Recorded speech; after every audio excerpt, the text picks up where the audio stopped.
Bismillahirrahmanirrahim. Perkenalkan, nama saya Nizarul Mi dari kelas F. Maksud saya membuat video ini adalah untuk menyelesaikan tugas ujian akhir semester mata kuliah kewirausahaan.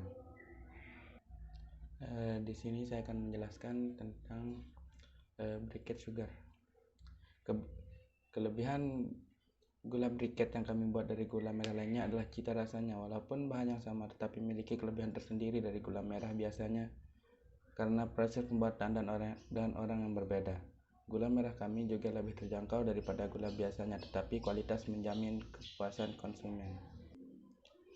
Baik, saya akan menjelaskan tentang metode pelaksanaan dari gula briquette. Yang pertama, proses pembuatannya.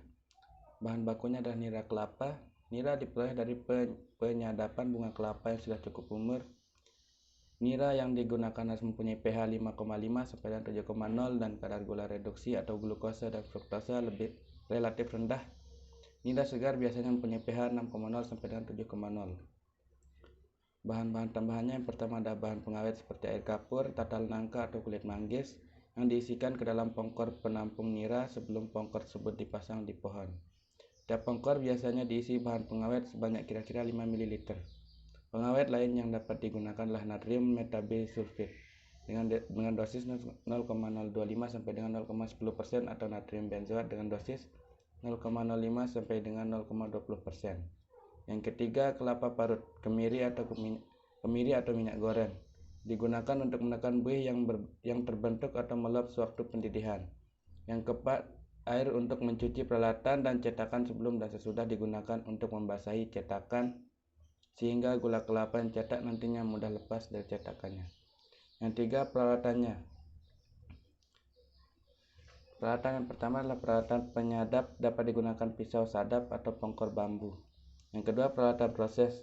Peralatan proses ada wajan besi atau aluminium, kain saring, ember atau baskom, serok, cetakan, dan tungku atau kompor. Untuk pengolahan gula briquette, yang pertama proses pengambilan nira kelapa.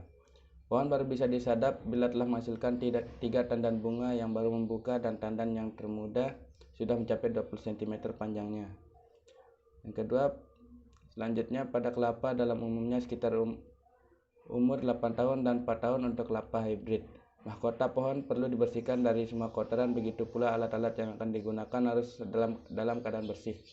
Nira diperoleh dari tandan yang seludangnya belum mekar. Tangkai bunganya lalu dipukul-pukul perlahan-lahan dan baru boleh disadap setelah 3-5 hari. Kemudian agar memudahkan keluarnya nira. Kemudian mayang dipotong ujungnya kurang lebih 10 cm dengan pisau tajam. Selanjutnya kira-kira seminggu kemudian niranya sudah akan keluar. Terus agar niranya tidak asam, kotorannya mengendap dan gulanya nanti berwarna kuning muda, ke dalam wadahnya perlu diberi 1 sendok makan kapur sirih atau larutan nabi sulfit secukupnya. 1 sendok nabi sulfit dalam 2 liter air. Warna gula dapat ditentukan dengan pekat atau tidaknya larutan ini. Selanjutnya penyadapan dilakukan pagi sebelum pukul 8 dan sore setelah pukul 4. Sebelum bumbung atau wadah dipasang kembali guna penderesan berikutnya, mayang dipotong sedikit dengan sekali sentuhan agar bisa melancarkan keluarnya nira.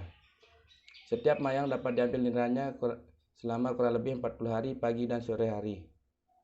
Nira yang bercirikan masih segar, rasa manis, harum, tidak berwarna dan derajat keasaman atau pH-nya antara 6,0 sampai dengan 7,0.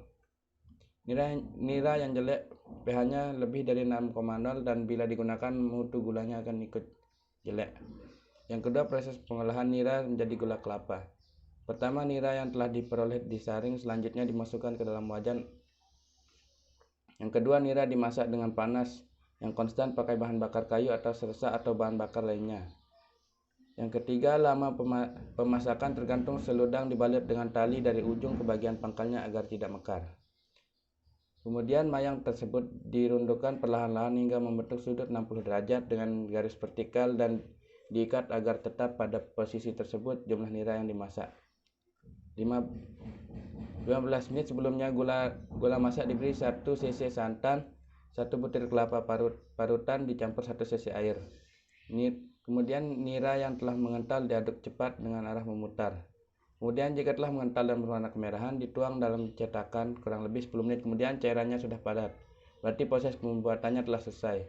Kemudian bila menggunakan tempurung kelapa pada tahap pertama, diisi 3/4 bahannya terlebih dahulu lalu didinginkan selama 15 menit. Kemudian agar tidak lengket satu sama lain di antara gala-gala tersebut, dialas daun pisang yang sudah tua serta kering. Pengepakan dapat juga dilakukan memakai keranjang bambu dengan dilapisi daun pisang kering atau daun jati kering. Dengan cara pengepakan seperti ini, gula dapat bertahan lebih dari 1 bulan.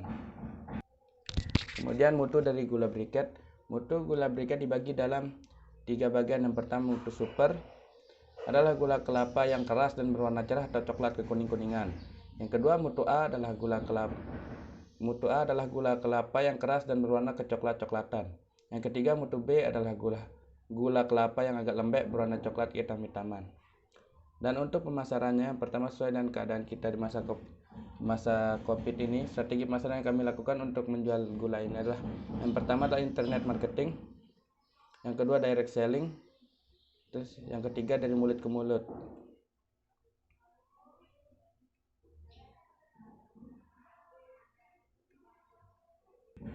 Yang pertama, internet marketing. Melalui internet kami membuka lapak untuk menjual briket sugar secara online, diantaranya melalui Facebook, WhatsApp, Instagram, dan lain-lain. Dengan cara ini kami juga bisa menghemat promosi dan lebih efisien waktu. Yang kedua, direct selling atau penjualan langsung. Kami juga menjual produk secara offline dengan menitipkan ke kedai-kedai kopi dan warung-warung terdekat. Dan yang ketiga, dari mulut ke mulut. Strategi ini juga cukup memumpuni karena berawal dari satu pelanggan akan menceritakan ke jalan pelanggan-pelanggan lain, sehingga secara tidak langsung dengan metode ini customer atau pelanggan mempromosikan produk kami. Sekian yang dapat saya sampaikan, kurang lebihnya mohon maaf. Wassalamualaikum warahmatullahi wabarakatuh.